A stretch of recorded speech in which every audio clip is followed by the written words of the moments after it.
It's a lot of gear.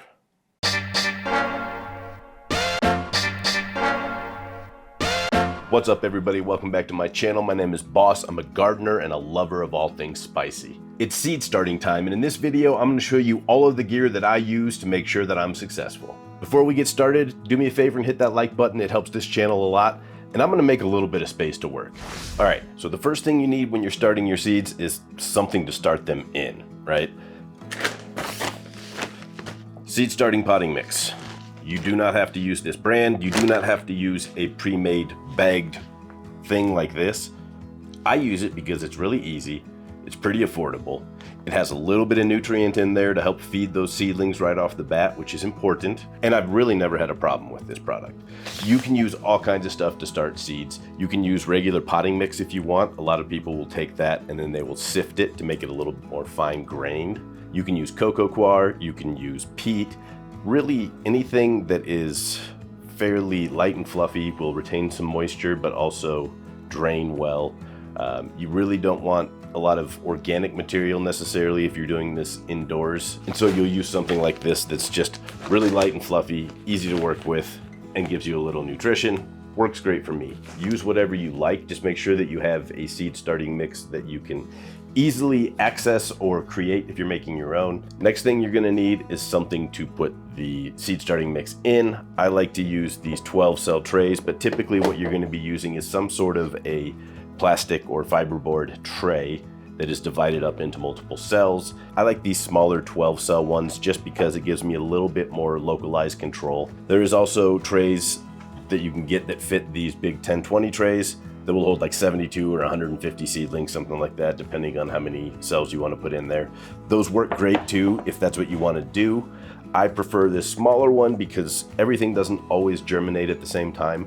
And so having the ability to use something like this that has a vent that I can control on the top, open it, close it, partially open it, a lid that I can remove over just these 12 seedlings because I don't really want to keep that lid on once they have actually sprouted. It's really just for germination purposes to keep things extra humid. So I'm going to be taking this off. If I have a big tray like this and let's say 12 germinate, well then I have to take the lid off or figure out some other solution because I don't want to over moisten and kill off those seedlings. And so these work really good for me. They also have a removable liner, so there's 12 cells, but this is a closed bottom. So it's easy to bottom water. You can lift them out, pour water in the bottom, set it back in, they'll absorb it through the bottom. That helps keep the top level a little bit more dry. You'll have less issues with things like fungus gnats if you do that, so highly recommend bottom watering. So you need someplace to grow. These are the ones I use. I'll leave a link to them below. I get them on Amazon. They are very inexpensive. They work great. I've had these for years. You can see I've labeled them all. A link to another video that I just made talking about that system, why I label them. I highly recommend labeling everything with a unique identity so that you can really just keep track of where things are planted. And once you have your seedlings going in these trays, and they're all sprouted, they're starting to put on their first set of true leaves, you're gonna wanna get them out of this tray. This is not a big enough spot for those seedlings to grow more than just, a few days to a week after they sprout. So for that, I use these. These are, I believe, 3.5 or 4 inch across, and I can't remember off the top of my head, about 5 inches tall, square pots. I like these ones a lot because of one simple reason.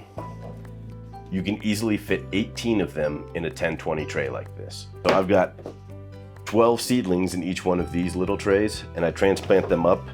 I can fit 1.5 of those trays into a 1020 tray when I use these pots.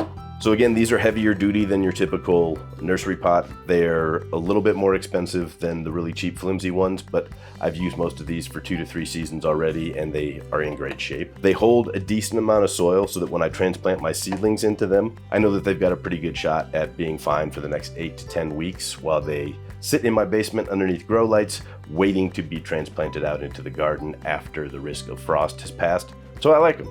I used to use red Solo cups. Those worked okay as well, but it was kind of a pain in the butt. They didn't fit in the trays as well, and they held a little bit less soil, so the plants would get root bound a little bit faster in those. But if you want to use something like this, I will leave a link below to the ones I use specifically to see if they're for you.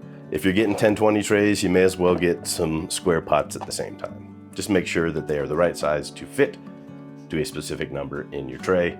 It'll make your life a lot easier. And so you're also gonna need 1020 trays. I keep talking about them. Get the heavy duty ones. These I get off of Amazon. They are a thicker plastic. They are a hardier plastic. They will last many seasons if you get the heavy duty ones. They're also a little bit more rigid, so when you're carrying a tray full of plants, it's not like, whoa, flimsy. It works really well for bottom watering. If you've got 18 of these guys in here, you can lift one up, pour water in, put it back, they will all absorb it. So that's my favorite way to water. I don't ever really top water my seedlings, mostly because it just invites problems like fungus gnats. It invites problems like mold and algae to grow on top of the soil. I try to avoid that as much as possible. Sometimes I do give a little bit of extra humidity and moisture by top watering in a kind of spray fashion so that the leaves actually get wet too. But for the most part, I've found that if I just bottom water using a 1020 tray and these square pots, after I've transplanted my seedlings from the smaller tray, everything works great. Just bottom water here, bottom water here, and it makes your seed starting experience much, much better. So I know I'm starting my seeds in seed starting mix, but I'm not gonna fill these pots with the same thing. For this, I'm gonna use a potting mix. I use Sunshine Mix number 4, I believe it's called. I get it at Lowe's in a big bale. It's very light and fluffy. It doesn't really provide any nutrition on its own. And so one thing that you'll want to keep in mind when you do this is that you'll need to mix in some sort of a fertilizer. I like to use a slow release fertilizer like this Osmocote. The one I get is flowers and vegetables specifically. This is really good stuff. It will feed your plant over time when you put it in this container. It should be enough to last for that, 8 to 10 weeks that you have before they go out in the garden. In addition to that, depending on what you're growing, if it's something that likes to feed a lot, like a pepper or a tomato, you can actually then also use a liquid fertilizer, something like Miracle-Gro powder, if you want to use that stuff, any hydroponic nutrient that you might have. That's typically what I use, is my hydroponic nutrients, just because I find that it's easier to mix and deal with. But I will water with that maybe once a week or twice a week, depending on what I'm growing. So they get a lot of nutrition while they're here. We want to start them off in a really healthy way. What else do plants need? Light. You're gonna need a good grow light of some sort. Ideally, you will invest a little bit of money and get something like this. This is a Mars Hydro. I don't remember the exact model number, but I'll look it up and see if it's still available. I've had it for a few years, but it was very inexpensive in the grand scheme of things. It puts out a really high quality light.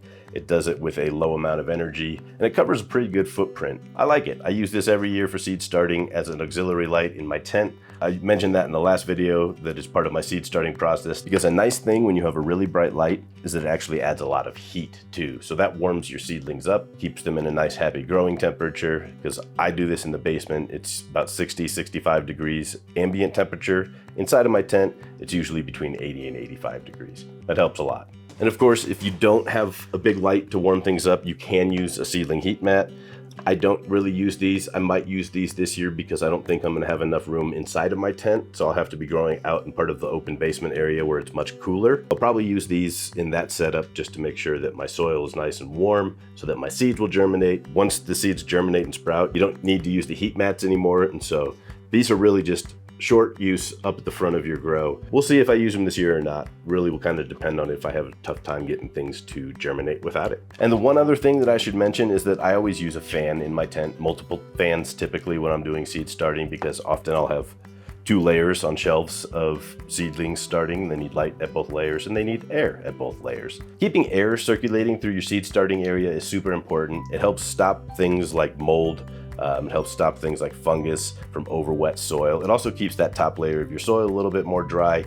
The other cool thing is that as a plant bends and blows in the breeze, it actually gets stronger. It helps it build better roots, a better main stem that can be stronger and more flexible in the wind once it goes out into the garden, which is a super cool thing.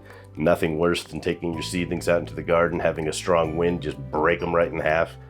It hurts. So put a fan on them when they're young. It'll toughen them up. They will grow better. Your grow environment will be better. You'll have less issues with things like edema that occur from problems with transpiration because of too much or too little humidity in your grow environment or a huge fluctuation. And that's really all I use to start my seeds. It's pretty simple. It's what, 6, 7 items. You've got place to start them. You've got a medium to start them. You've got something to transplant them into. You've got a tray that can hold those things so that you can easily bottom water at that stage too. I love using this setup. I've used it for the last several years exactly as it is. I'm gonna keep using it exactly as it is.